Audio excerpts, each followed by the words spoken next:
खैबर पख्तूनख्वा में भारतीय हिमायत याफ्ता 34 फितना अल खारिज मुख्तलिफ झड़पों में मारे गए। ISPR के मुताबिक ऑपरेशन 13 से 15 अक्टूबर के दरमियान किए गए।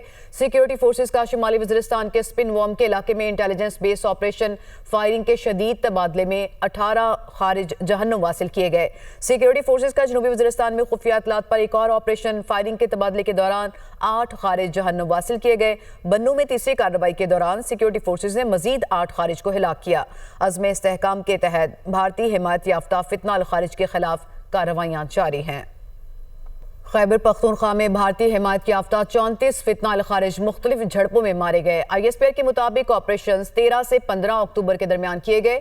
सिक्योरिटी फोर्सेज का शुमाली वज़ीरिस्तान के स्पिन वॉर्म के इलाके में इंटेलिजेंस बेस ऑपरेशन फायरिंग के शदीद तबादले में 18 खारिज जहन्नुम वासिल किए गए। सिक्योरिटी फोर्सेज का जनूबी वज़ीरिस्तान में खुफिया इत्तलात पर एक और ऑपरेशन फायरिंग के तबादले के दौरान 8 खारिज जहन्नुम वासिल किए गए। बन्नू में तीसरी कार्रवाई के दौरान सिक्योरिटी फोर्सेज ने मजीद 8 खारिज को हिलाक किया। अज़्म इस्तेहकाम के तहत भारतीय हिमायत याफ्ता फितना अल खारिज के खिलाफ कार्रवाइयां जारी हैं।